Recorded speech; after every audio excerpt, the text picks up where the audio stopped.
From 89.7 WUWM, Milwaukee's NPR, this is Lake Effect. I'm Audrey Nowakowski. Today, we'll look at a report on the increase of flooding damage in our area and what it can tell us about last weekend's historic floods. Then we'll learn about the push to create more accessory dwelling units in Milwaukee, also known as granny flats. We're not going to see every single person having 2 properties on every lot, but you can probably start seeing it more now that these restrictions have been relaxed. Thus, we can hopefully have denser neighborhoods and also hopefully more lively neighborhoods with larger families. Plus, we'll chat with actor and comedian Rainn Wilson, best known as Dwight from The Office, about the enduring appeal of the show. People feel like they're part of the Dunder Mifflin family, and the show has gotten people through some really tough times, and they're connected on a heart level to our show. All that's coming up on Lake Effect, but first, here are today's headlines. This is Lake Effect from 89.7 WUWM, Milwaukee's NPR. I'm Audrey Nowakowski. Thanks for joining us. A new report from the Wisconsin Policy Forum found that in the last 50 years, Wisconsin has seen a dramatic increase in damage caused by floods. The flash flooding from this past weekend is a perfect example of that.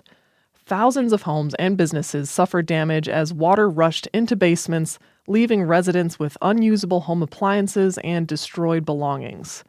The new report digs into the cause and what the impact could be not just on residents, but the local and state government that provides aid after disasters. Tyler Burns is a senior research associate at the Wisconsin Policy Forum, and he joins WUWM's Maayan Silver to share what's in this report. Why has flood damage dramatically increased in Wisconsin since the 90s?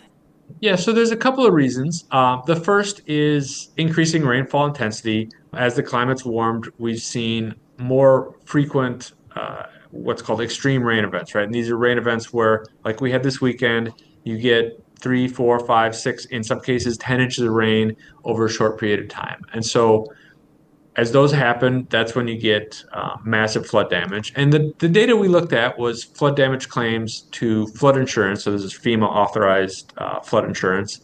And we see a series of spikes, one in the late 90s, one in 2008, and then another in 2018. And these are all centered around generally 1, sometimes 2 big rain events that impact people that have this flood insurance. So that's kind of one of the big overarching reasons is this the increase in these massive rainfalls, again, like we saw this weekend. The other reason is increasing urbanization and land use changes because, as people move closer together, they build roofs, they build parking lots, they build driveways, and all of these things prevent the water from soaking down into the ground, and instead it runs off those what's called impervious surfaces, runs off those surfaces and has to go somewhere. And so, flows downhill and ends up pooling in places where, we've built houses in low-lying areas. And so as we've urbanized and changed the way we use the land, we're seeing more of these big flooding events as people live in vulnerable areas. And as any rain event that happens, the impact is magnified because of this, more impervious surfaces. So when we're talking about homeowners and renters and restoring private property, it's important to discuss the National Flood Insurance Program that was created in 1969. What do you know about that and about who it covers, who it doesn't cover, and how people can deal with the costs of recovering if they don't have flood insurance? It was created in large part because it's almost impossible to get private flood insurance. I don't know the reasons behind that. I think it just is difficult to sort of make it a profitable venture. But it's available. This was something we learned in our office. It's available to people in floodplains, which we all know about. It's also available to any property owner out there, but only about 4% of people take advantage of that. The process is, you get a quote just like any other insurance. The premiums are partially subsidized by the federal government. It costs about $800 a year to have flood insurance, which is just above the national average. This insurance then pays for a portion of the cost of the damage. Now, again, it doesn't cover many people, again, 4%. And so, we look at the numbers in this report and we talk about in 2008, there's about $50 million worth of damage claims. That's not to say that there was only $50 million of damage to private homes. It's just that was what was able to be claimed on flood insurance. And so, flood insurance for the people that have it covers a significant portion of the cost to recover. If you don't have flood insurance, there's not many private resources. And so in some cases, the federal government will step in with payments for individuals when there's a national disaster declared. That's a presidential process and a state process. And those funds are available to help individuals clean up, and then also through FEMA, there's aids to state and local governments to help when infrastructure is destroyed, because flood insurance isn't generally available for things like roads or bridges or city buildings, those sorts of things. And so there is federal money available for that. And there's also, for local governments, the state provides some aid for repairing roads and bridges, which I imagine in Milwaukee this weekend, there's a lot of roads and bridges destroyed. And so, just to give you an idea of the scale of that, in 2018, there was, massive flood damage. There's only $7.8 million given from the state to local governments to help pay for these road damage. And it only covers 3/4 of the cost. And so, the costs of cleaning this up is ultimately going to be borne by private property owners, and then by state and local governments for, rebuilding the bridges, rebuilding the houses, all those sorts of things. This is Lake Effect. I'm WUWM's Maayan Silver, speaking with Tyler Burns, researcher with the Wisconsin Policy Forum. Okay, so, you were just talking about how a lot of this cost, that local governments and private individuals bear the brunt. I just want to flesh out a little bit. Only 4% of homeowners nationwide have these flood coverage policies. Why is that? Can you just lay that out? That's a good question. I think, as I said, it is $800 a year. That's not free. That's, if I had to write out a check for that, I would sort of have a little bit of heartburn. I think, again, I didn't know that this was available for people that weren't in floodplains, and this is one of the areas I kind of work in. And as part of the research for this report, we realized that most folks are eligible, but I think most of your listeners probably don't realize that if you're a property holder anywhere in the state, you could go out and buy flood insurance. And, I think we're not always great at projecting what our risks are, how likely it is that I'm going to get flooded versus down the street, especially, if you're not in the floodplain map, maybe you feel like you are safe from the floods. It might be wise for people to start, looking at if flood insurance would be a good investment for them, given the likelihood of these sorts of things happening more frequently over the next 20 years. So if people want to get in touch with the National Flood Insurance Program and try to get themselves a quote, they can go to floodsmart.gov, right? Yeah, that would be very helpful. And again, it's what they've done more recently is tried to come up with a better estimate of, what your actual risk is to give you the most accurate price. There's been a lot of work by FEMA on using, updated models and GPS estimates of how high your house is and those sorts of things. So they're trying to get, more accurate prices on those sorts of things. And in your research on this report, did you find out any clues based on what type of federal help Milwaukee got in the past as to what kind of help it may get for this most recent flood? So I would guess, based on the number of policies that are in Milwaukee, which Milwaukee County does have the largest number of flood insurance policies out of any community in the state. It also has the highest amount of insured property value in the state. And so it's likely that there will be substantial help from flood insurance for private individuals to get their damage paid for, at least in part. It's likely that there will be aid to both the city, county, other local governments in the area for cleaning up roads and other public infrastructure through the federal government. Just sort of going based on 2008, which is kind of the worst year we've seen. The state got statewide got about $70 million in aid from FEMA. That's if you adjust for inflation. So in that $50 to $100 million range, maybe for aid to local governments. It's difficult to estimate, but there should be some help coming again from the state. There'll be likely some money for roads and bridges that were destroyed. A lot of the damage is going to be paid for, by private homeowners and the local governments that are there. The burden won't completely fall on those folks. And, cities like Milwaukee are looking to add housing, add commercial businesses. You've got that urban development you were talking about. How can they prepare to limit additional flooding that could generate, especially as, the risk for heavy rain incidents increases? Yeah, that's a tough one because there's costs associated with any of these attempts to address that. So on like the big stormwater management scale, Milwaukee, the sewerage district has done a lot of work to address flooding.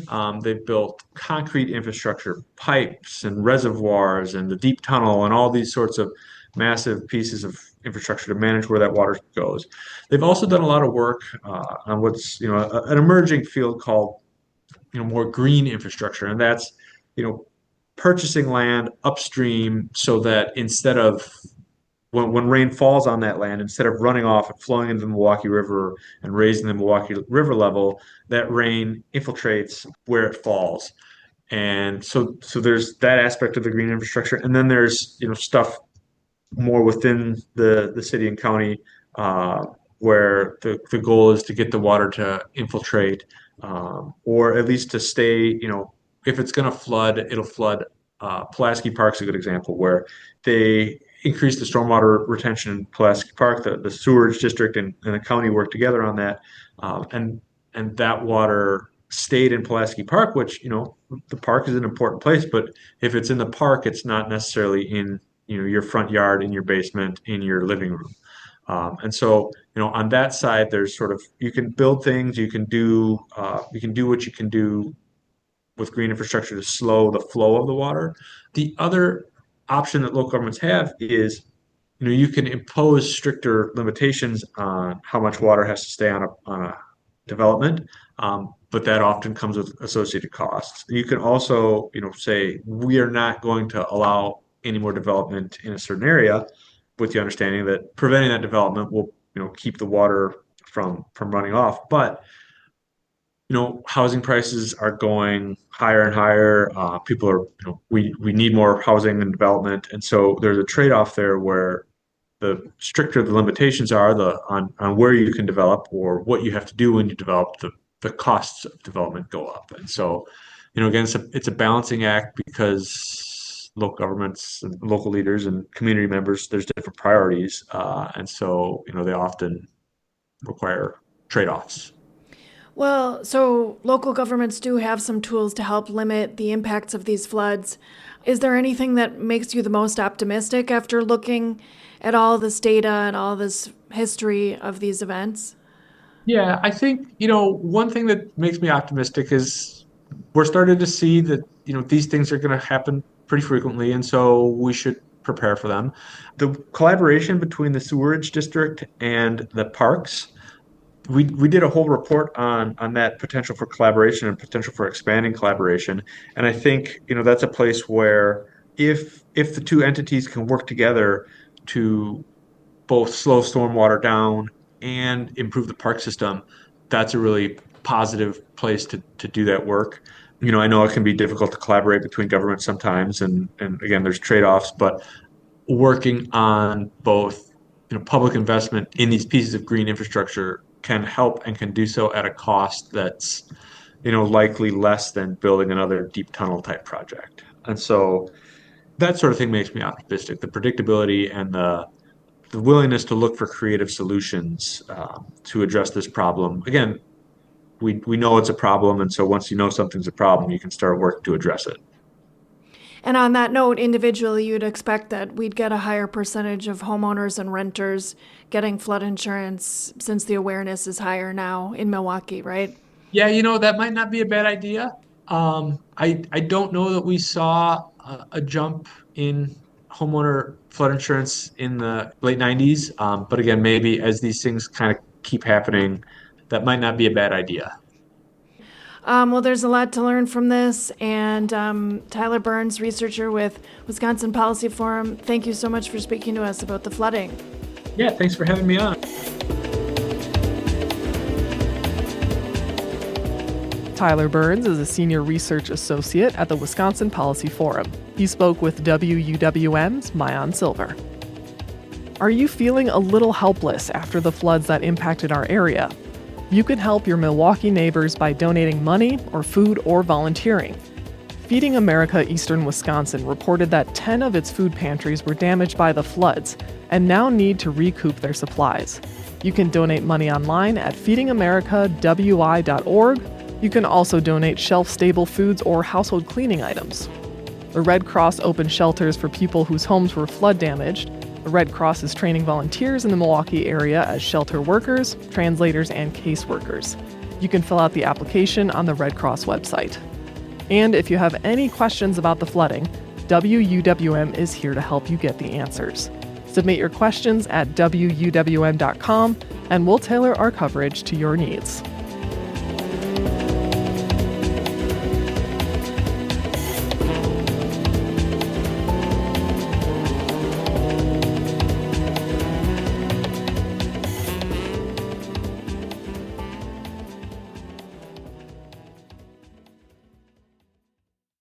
Last year, Milwaukee's police department pursued more vehicles through Milwaukee streets than ever before, according to the city's Fire and Police Commission. Police pursuits can be dangerous for the officers involved, the person being pursued, and especially for bystanders on the streets. Since July 1st, 3 people have been killed in 3 separate incidents that took place during a police pursuit. That includes a chase on August 6th that ended when a 17-year-old crashed into a tree and the car caught fire. WUWM's Jimmy Gutierrez asked Leon Todd of the Fire and Police Commission about MPD's pursuit policy and if the benefits outweigh the risks. Can we get your breakdown on what's in SOP 660? What does it say about local police, their ability to engage in vehicle pursuits, and when? Well, it says a lot. I'll try to break it down as simply as I can and hit the highlights. It lists the specific reasons or the specific types of cases in which officers are allowed to go on a vehicle pursuit. And I want to emphasize that it's not saying that officers must pursue vehicles in these situations, but these are the situations when they are allowed to do that. They still retain their discretion within those reasons to enter into a pursuit. So, for example, if the occupant is committing, or about to commit a violent felony, such as an armed robbery, recklessly endangering safety, something of that nature, an officer would be justified or permitted to initiate a pursuit. Another example is when a vehicle is used or taken during the attempt or commission of a violent felony. Another one is if a vehicle or occupant presents a clear and immediate threat to the safety of others. The final 2 reasons are if there is drug dealing approximately in time to the initiation of the pursuit. I'll stress, however, that that ground is limited to situations or incidents where it is a substantive drug investigation or a long-term investigation. So this wouldn't be in the case of someone just like maybe seeing something that they perceive to be a drug deal interaction. That's correct. It would have to be a substantive investigation or a long-term investigation. And then finally, the final ground is if the necessity of immediate apprehension outweighs the level of danger created by the vehicle pursuit. Again, I want to stress that those are the situations when officers are allowed to initiate pursuits. They're not required to. And even when they do initiate a pursuit for one of those reasons, they have to continually monitor the situation and determine whether or not it is justified and appropriate to continue the pursuit. And they always have to exercise due regard and take that into account for the safety of the public and others. Lots of discretion. Also, it seems like quite a bit of reasons to potentially pursue vehicles. Has that policy changed over time? I'm looking back at the stats here, and it looks like there's this huge jump in pursuits around 2017. Yes. So in 2017, the FPC did direct the police department update the policy, and that was in response to a large number of pursuit situations or fleeing situations. Those had steadily increased over time. It was determined that the pursuit policy should be expanded to give officers more ability and more tools or more situations where they can engage in vehicle pursuits. And it was decided that the policy would be amended to include situations that involve drug dealing, again, in proximate time to the initiation of the pursuit, as well as situations involving reckless driving. You and the Fire and Police Commission have been publishing yearly reports about data behind vehicle pursuits. And your last big report came out in 2023. Were there big findings? What did you learn there?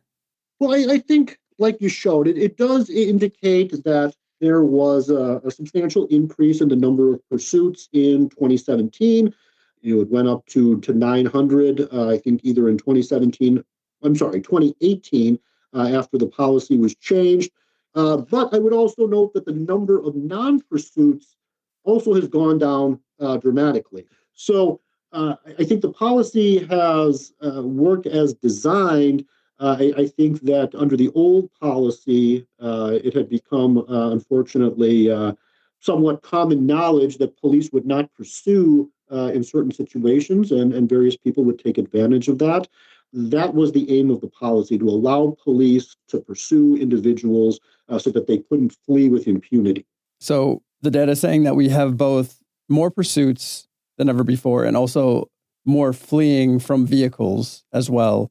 Is the pursuit policy as is having the desired results? Are we seeing a drop in reckless driving and other crimes? That's a complicated question. I think there's a lot of things that go into reckless driving. It's not just enforcement. It's things like education, design, traffic calming measures.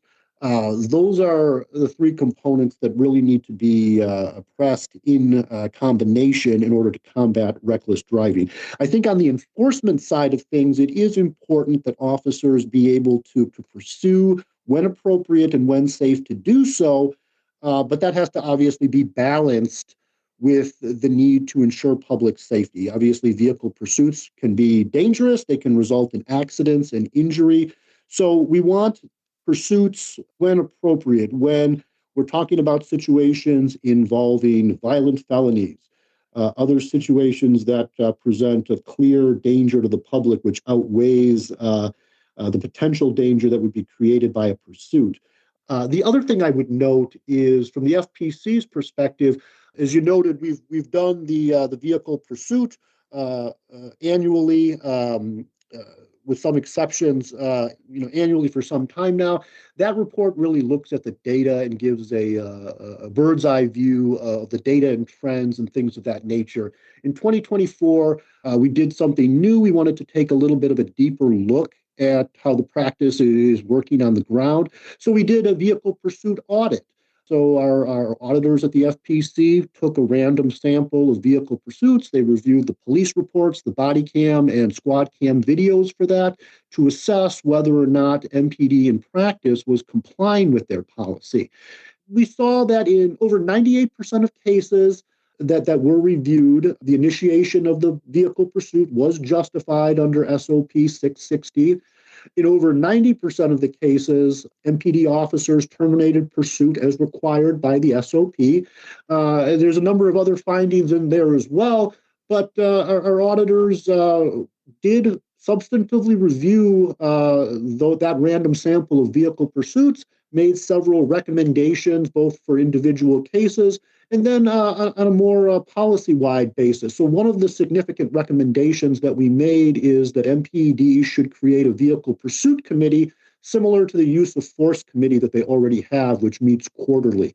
And our recommendation is that the committee should meet regularly and review vehicle pursuits to identify potential issues at an early stage.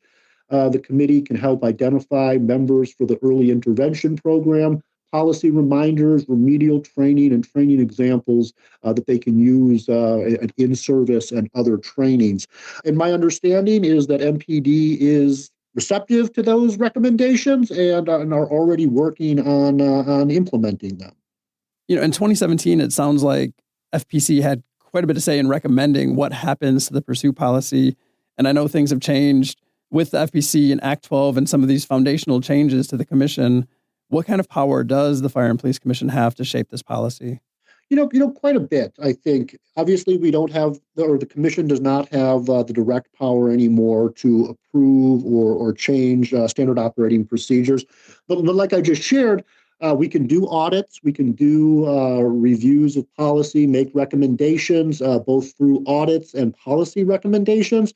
And ultimately, it is the commission that hires the chief, that reviews his performance, the department's performance and operational effectiveness. And the department does take our recommendations seriously. So there might not be that direct power, but there is soft power, so to speak. And there is a very good relationship both with the FPC board and the FPC staff on the one hand, and then the Milwaukee Police Department. So we work collaboratively, and ultimately we all want the same thing. We want public safety. We want effective, professional, and legal and safe law enforcement in the city of Milwaukee. Vehicle pursuits, police chases have been called some of the most dangerous things that police do. Recently, there have been some heartbreaking bystander deaths as a result of these pursuits. Thinking of how MPD weighs the lives of residents to its SOPs, is it worth it? I think that's a very good question. It is a balancing act that has to take place. There has to be the ability for law enforcement to enforce the law, pursue individuals when appropriate. And I think the people of Milwaukee also expect and demand the police department to enforce the law, to pursue people to the best of their ability when reasonable and appropriate. That ensures public safety. At the same time, that is balanced against the need not to create or amplify a dangerous situation to an unacceptable degree. I think the standard operating procedure right now does a good job of balancing all those things. So I believe that it is a difficult situation that has to be balanced. And I believe that the policy we have in place now, it does that very appropriately and to the best that can reasonably be expected. Leon Todd is the executive director of the Milwaukee Fire and Police Commission. He spoke with WUWM's Jimmy Gutierrez. Did you know you can listen to Lake Effect as a podcast? Search for Lake Effect wherever you get your podcasts to download and listen to us on demand. Coming up in about 10 minutes, we'll be joined by actor Rainn Wilson ahead of his show this Friday at the Riverside Theater. He'll talk about his relationship with his character Dwight Schrute and his fans. If you saw Leonardo DiCaprio, you're not going to go up and high five him. You're going to kind of stand back a little bit. But TV stars have been in your living room, and so you feel like they're a member of the family. But first, we'll learn about the push to create more granny flats in Milwaukee area communities and what it could do for the affordable housing crisis. That's coming up on Lake Effect on Milwaukee's NPR.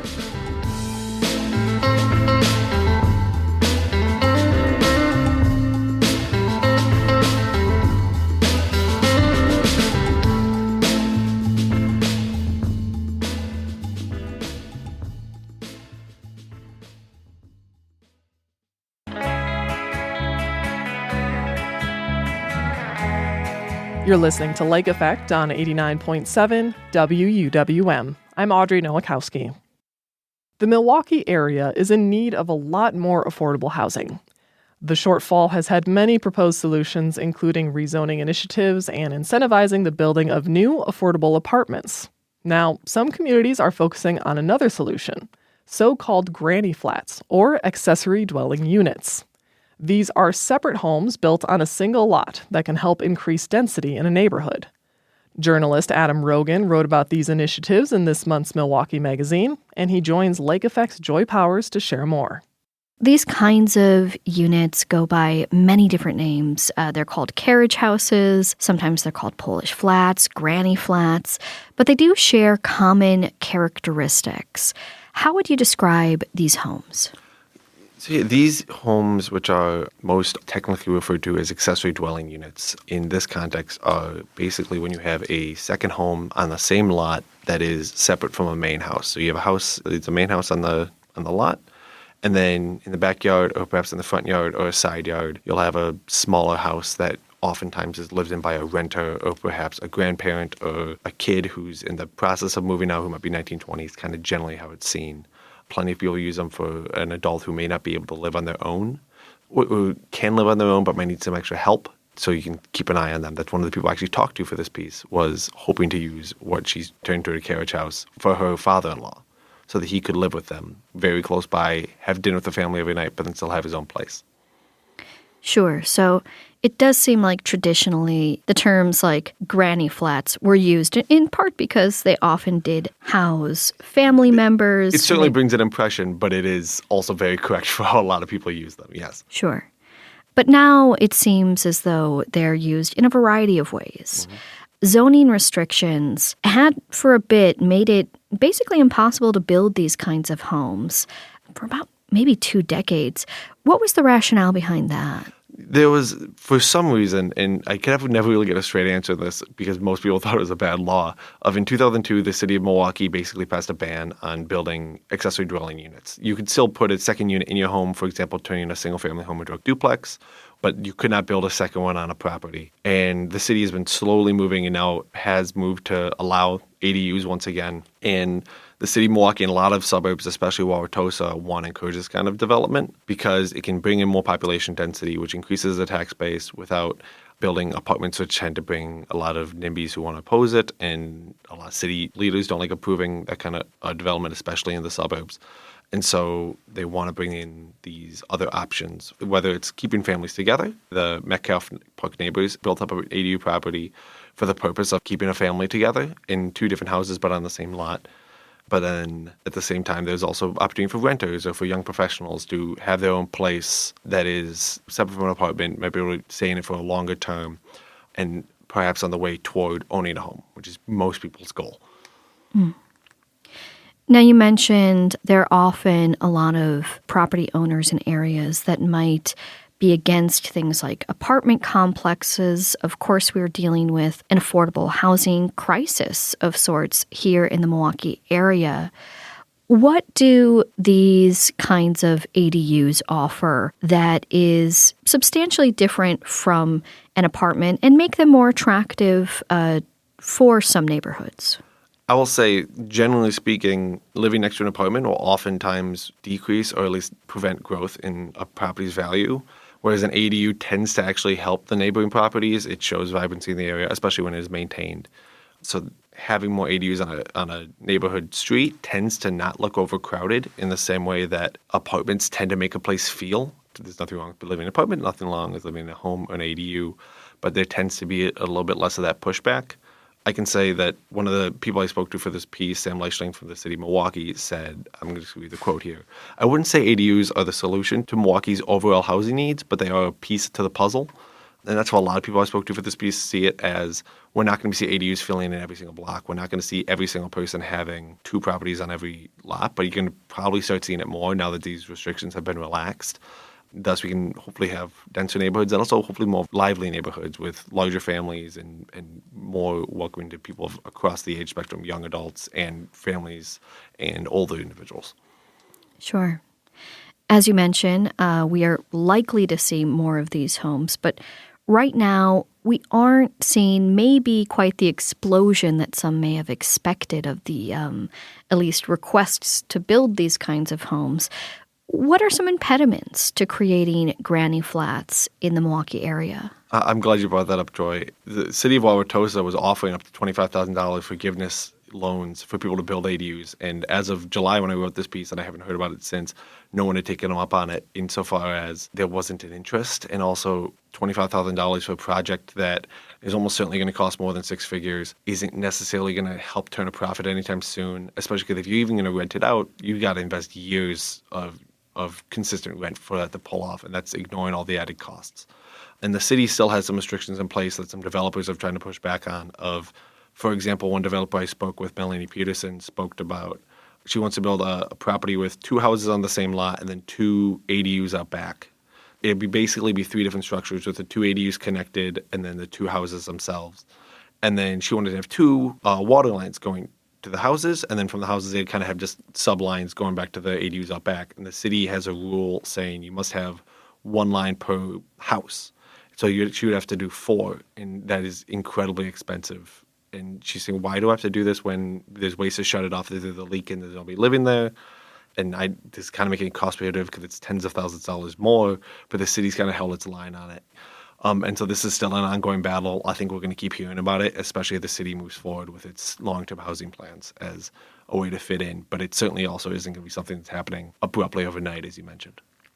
So it seems like there's still a fair number of kinks to work out in the system. There are certainly kinks. I think a fair number might be putting it politely. What do you see as kind of the future of granny flats, Polish flats in the area? When I spoke with Melanie Peterson about it, she had said that it really needs to be developers leading the way because, again, when I actually talked about it with my wife, I'm like, hey, would it be possible for us to even do this, kind of playing the conversation? And we didn't like the idea of putting a second house on our property. Part of that being we don't necessarily want just somebody to rent to our friend. I'd be okay with it if it was my mom moving in, which she doesn't need to, or a friend who needed to stay there. But also if a friend was going to live there, he might only stay there for a couple of years. And then now we have this other building that we don't know what to deal with.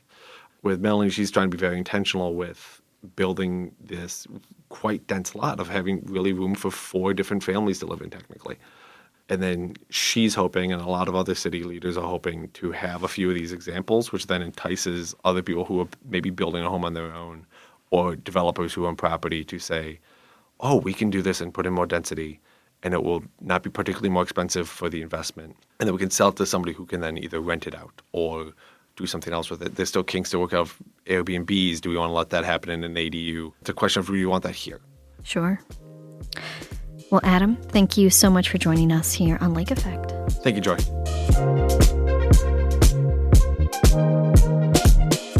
Adam Rogan is a journalist whose piece on Granny Flats was featured in this month's Milwaukee magazine. He spoke with Lake Effect's Joy Powers. Coming up, actor Rainn Wilson will talk about his upcoming show here in Milwaukee and his Wisconsin heritage. Keep listening to Lake Effect on WUWM.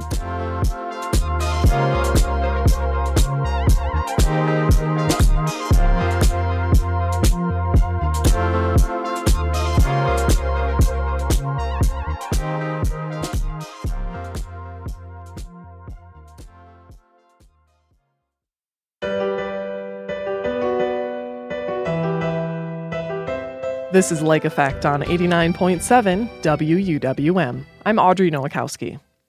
Actor Rainn Wilson is coming to Milwaukee for a celebration of his beloved character, Dwight Schrute from The Office. The show at the Riverside Theater will include a screening of an Office episode, a Dwight Schrute lookalike contest, and a conversation with the man himself. Ahead of that, Wilson joins Lake Effect's Joy Powers to talk about his relationship with The Office, his faith, and his love of Dungeons & Dragons. You are actually pretty famous in our office because there is a photo of you behind the former host's desk. I don't know if you remember taking that. Our former host, Mitch Tyke, had apparently interviewed you, and you offered to take a photo at his desk. Is that a common thing for you? That is not a common thing for me. I'm sure he's an outstanding human being. I have no memory of that whatsoever, but I vaguely remember that there's a show called Lake Effect, and I can't remember what it was that I was promoting. Maybe it was the book. Maybe it was the Bassoon King book from like 7 or 8 years ago. Does that sound right? That sounds right. We love a book. You like a nice book. I do too. Yeah, public radio. Yeah. We're very into books. Nice. The people who still read and listen to the radio. These are my people. Now tell us a bit, what's bringing you back to town? Well, I'm coming to the great city of Milwaukee on Friday night, the 15th, to do a screening of an episode of The Office. It's an evening with Rainn Wilson, a celebration of Dwight Schrute, a screening of The Office at the Riverside Theater, and I'm very excited about it. It's going to be a lot of fun. Very nice. The ubiquity of The Office has to be a little surreal. It really puts you into this very interesting echelon of fame. I think a lot of people would assume that you'd be sick of hearing about The Office. You'd want to do anything aside from The Office. But you're coming to town really to sit inside of that space, to just be surrounded by The Office, be surrounded by Office fans. What is it that keeps you coming back? Well, it's funny you say that. I there's a dance between, oh my gosh, will people ever know me as an actor in another sense? I played dozens of roles in theater and TV and film before Dwight. I played dozens of roles in theater, TV, and film since Dwight. But at the same time, I love being part of one of the greatest TV shows of all time. And there's a lot of fans, and I love having fan experiences. I was just at an Office convention in New Jersey.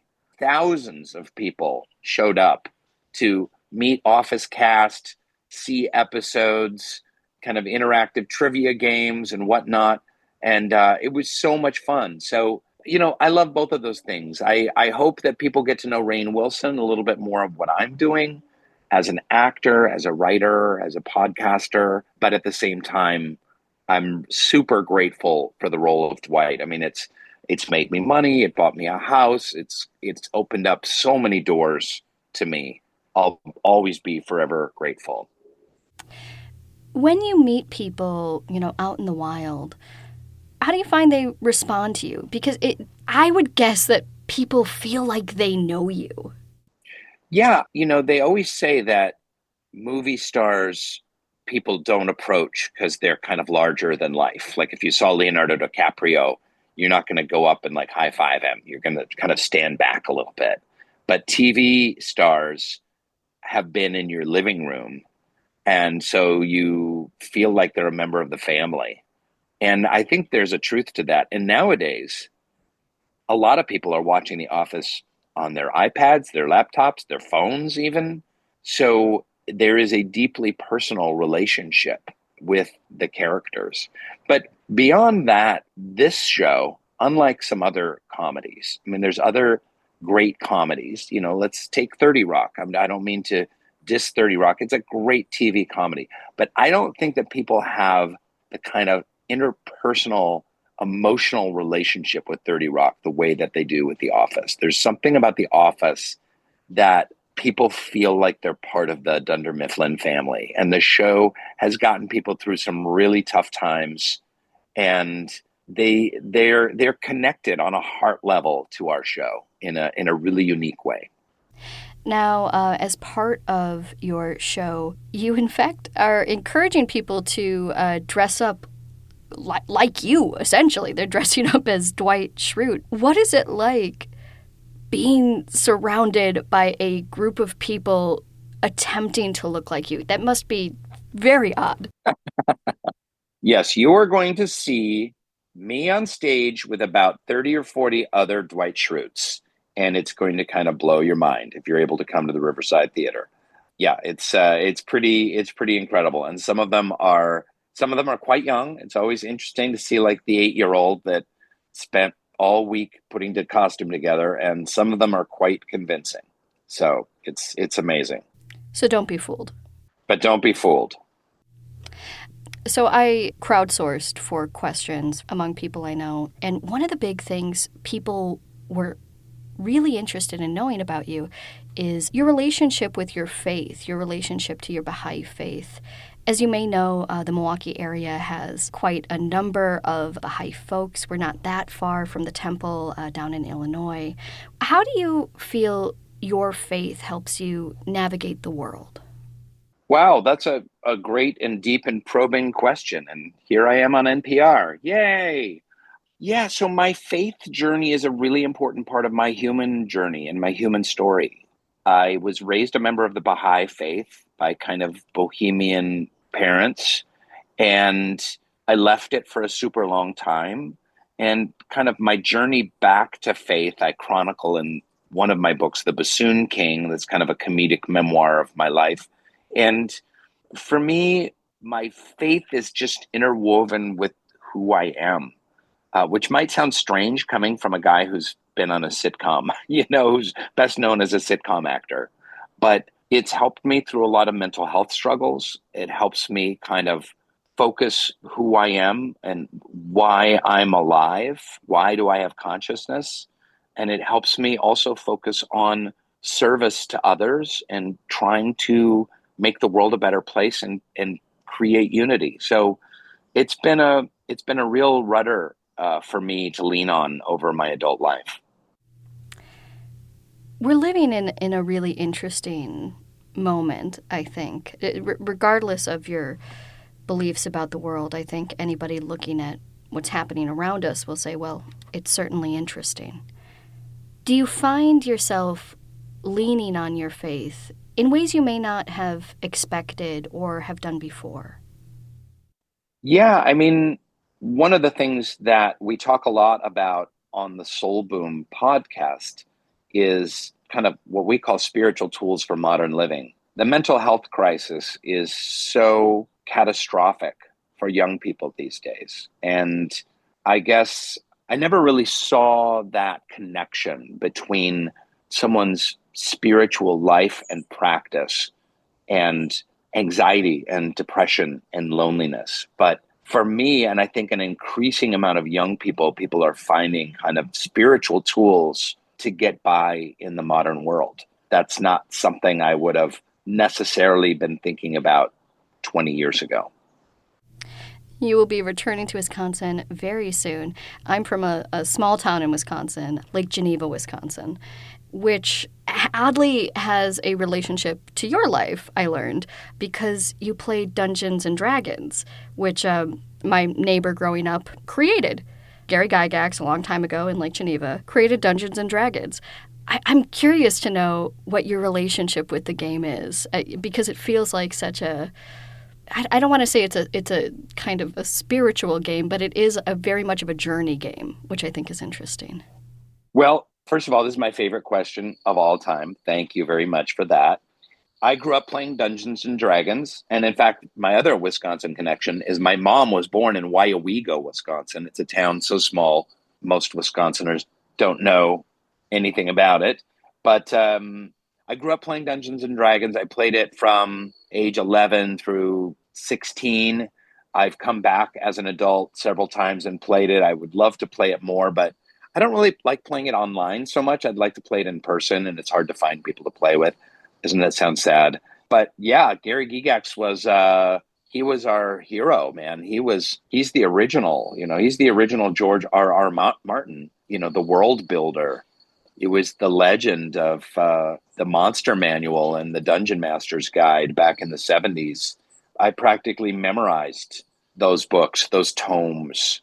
So thanks for bringing it up. And I've also talked about on the podcast, you can find it. And in Soul Boom, the book that the podcast is based on, which is about why we need a spiritual revolution, about how Dungeons and Dragons is the answer to the modern mental health epidemic.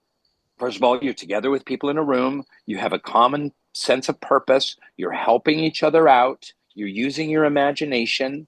And all of those things together kind of create this incredible social milieu that people thrive in. I think Gary would love to hear all of that if you were still with us. I'm sure if Gail is listening, she'll be very touched by that. When he passed away, I wrote a in memoriam for him for some magazine, I think for Entertainment Weekly or some magazine like that. I can't remember. He was a very interesting man. I knew him most of my life. We spent most holidays with the Gygaxes, and we for long periods we would have Sunday dinner with them. Oh, wow. That's amazing. Yeah. Dungeons and Dragons, although I have never actually played it, it had a huge impact on Lake Geneva. So many of the people worked at the company. So it's interesting to hear how it's affected people's lives in so many different ways. That's beautiful. I love that. And I love the Wisconsin connection. I never really put that together. That's amazing. Yeah. Well, speaking of Wisconsin, you are returning to Milwaukee. Is there anything you're looking forward to seeing in the city? I am looking forward to seeing the statue of the Fawns. Now, I don't know. I love Milwaukee. It's kind of one of the few last just kind of great American cities. I've always loved it there in the spirit of the people. Wisconsin, these are my people, as evidenced by my mom, Patricia Whitman from Weyauwego. That's where they make the cheese, right? The cheese curds, Weyauwego? I don't know what they do in Weyauwego. I don't think it's big enough for them to make anything there. Fair enough. Well, Rainn, thank you so much for joining us here on Lake Effect. Thanks for having me.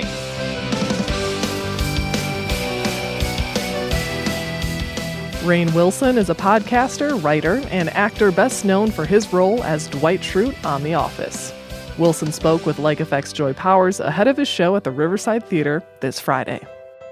And that's Lake Effect for today. I'm Audrey Nowakowski. Joy Powers, Sam Woods, and Excret Nunez join me in producing Lake Effect each week with help from Rob Larry and Graham Thomas. Becky Mortensen is our executive producer. Emily Files helps edit the show. We also heard from Mayan Silver, Eddie Morales, Jimmy Gutierrez, Maria Peralta Ariano, and Susan Benz from the WUWM News team this week. Jason Reevy is our studio engineer. Michelle Maternowski is our digital manager. Valeria Navarro Villegas is our digital editor. Trapper Shep wrote our theme music. If you've missed any of Lake Effect this week, you can find all of our conversations at WUWM.com. If you'd like to take the show on the go, download the Lake Effect podcast wherever you listen to your podcasts. President Donald Trump wants a new census. On the next Lake Effect, we'll learn about the legal challenges that raises. Plus, a lot of listeners have questions about insurance after this week's devastating floods. We'll answer some of those for you on Monday on Lake Effect. Thank you so much for joining us today, right here on listener-supported 89.7 WUWM, Milwaukee's NPR.